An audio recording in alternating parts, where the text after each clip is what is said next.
Hey everyone, it's Eric Jensen again. Let's get right into it. Last week of the regular season, championship week, and there were some exciting games in college football. That Oklahoma State to Baylor game was pretty intense, especially there at the end. I mean, a game of about half an inch away, and that pylon cam that they have now, it just gave the best angle of it. Just so close for Oklahoma State getting in, and then it wasn't. Some of the others, not so close. Michigan dominated, Alabama dominated Georgia. That was a crazy one. Utah dominated Oregon. So a lot of blowouts there. Cincinnati, it wasn't a domination, but it was a comfortable win against Houston. And and then of course there's the USC game, which Jackson Dart got concussed, and so we got to see Miller Moss, which it was good to see him get in there and get a touchdown. And that was just such a weird game. It was a reversion back to what it's been most of the season. I mean, USC moved the ball pretty well, but couldn't score any points. Surprise, that's what they did all season. But it was weird in that there were so many players, because it was a worthless game, that didn't play, I mean, a lot of them were injured, so it's understandable, but it... again, I am happy that USC played that game, but, half of me wanted to say, if you're not going to go all out, take the forfeit and the win. But I am glad that those that did play, even though they weren't very good, I think they were putting out some effort in there.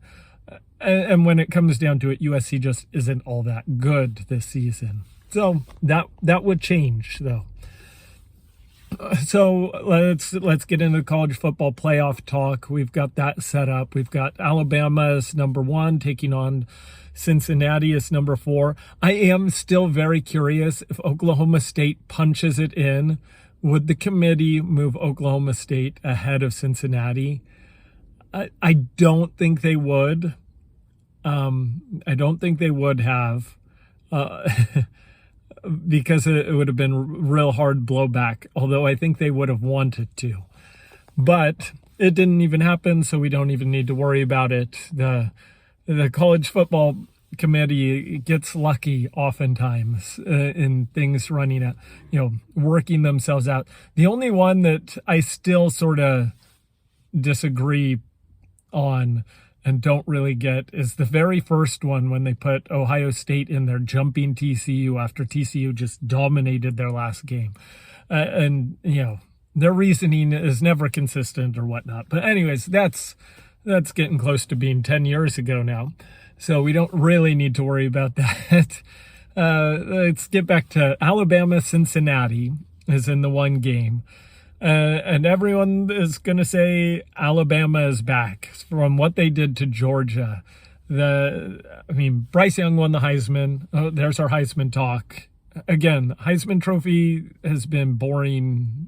It's been boring the past several years. There hasn't been good races for the Heisman, I don't think. But anyways, Bryce Young is going to win it. What he did against Georgia was pretty incredible. I think Georgia's going to bounce back. We'll get to them. But Alabama and Cincinnati, Alabama's just, they're just not a good matchup for Cincinnati. Cincinnati can win. I think they have the possibility of getting in there and maybe doing something. I definitely wouldn't predict it, though. And Alabama isn't the Alabama of old. Their offensive line isn't as good. They don't have the running attack that they normally do, and they've relied more on Bryce Young to get the chunk plays down the field. But it's still, I think, a big difference in the level of players there between Alabama and Cincinnati. We've got Georgia, Michigan, and the other one.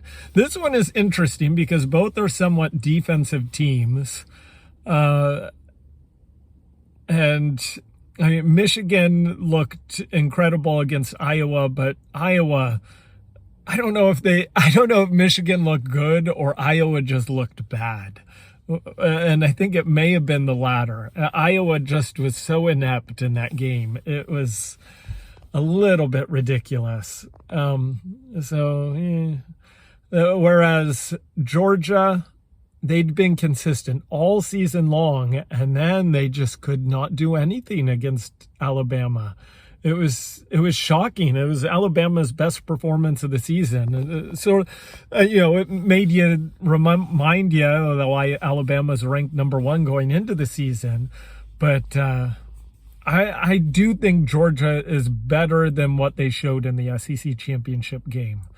So, I mean, I'll dig into it more, but I think that one does lend itself to a good matchup. Georgia's offense isn't great.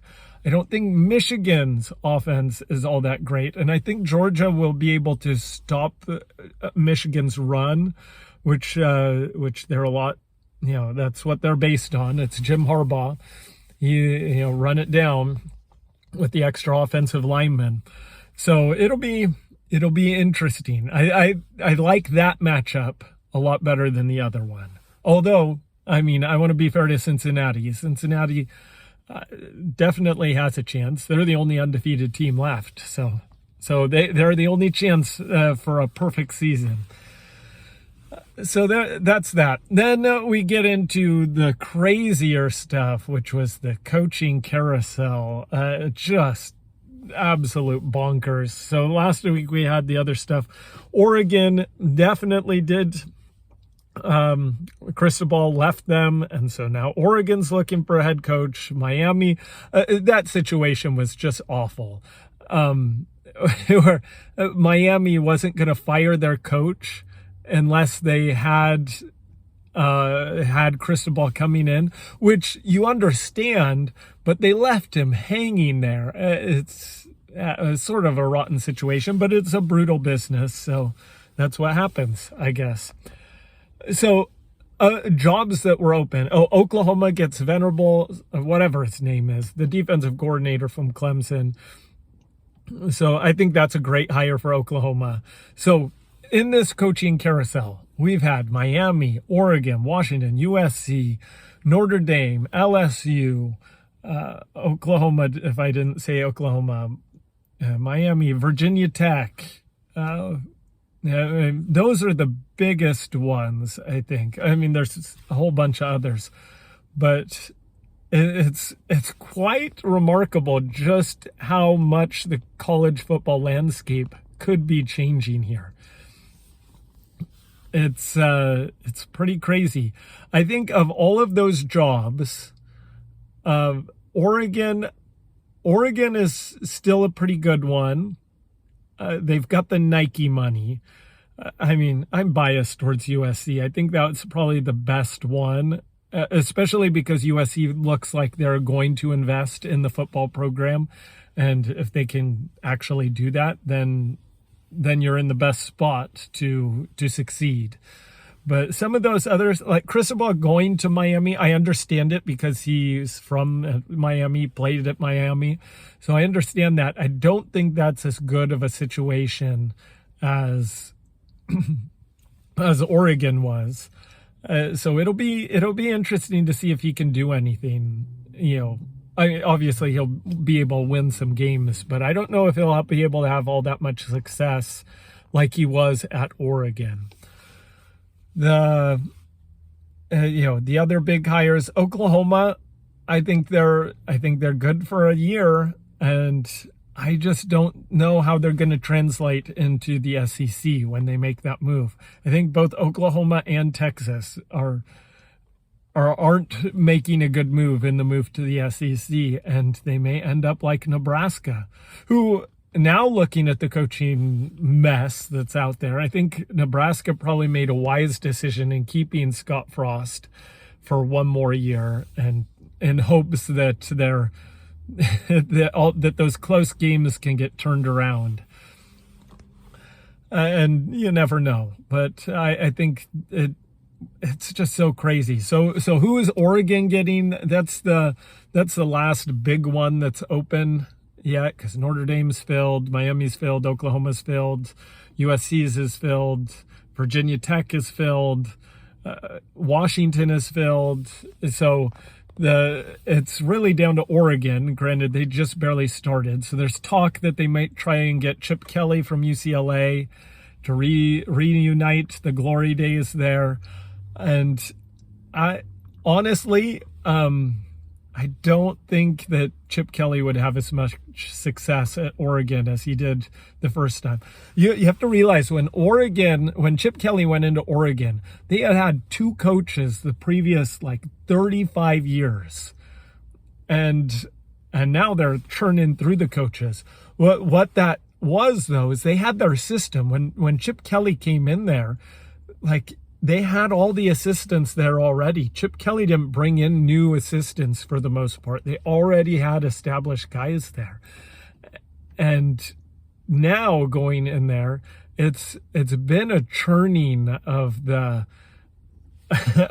coaches there, and that's going to lend to harder times, I think. I don't think Chip Kelly would do as well. Oregon does have the money, like I said, so it's still a great job. It's just not as stable and as set up to instantly succeed. And the Oregon recruits are dropping off like flies, just like everyone else was all over the country with all the coaching changes. So I could definitely see a change happening. That said, in the North, I mean, who is going to win? Who is going to take control of the North? I don't think Cal or Stanford is. Oregon State's up and coming. Washington State looked like they were okay, but I don't think you can pencil them in to be the power in the North. And it'll be, even though I like the hire for Washington, getting the guy from Fresno State, it'll be interesting to see, I mean, who takes the North. And I have clueless, I guess. It depends. Some of the other candidates for Oregon, they had not David Shaw. They had Wilcox, who was a Duck, so that might make sense. And if I was Wilcox, I would do whatever I could to get out of Cal. That is such a joke of a place. They're going to try and get Sataki, I can't say his name, the BYU's head coach. He's another one. And then they've got their their wish list, Peterson, who's not going to coach again, I don't think, Chris Peterson.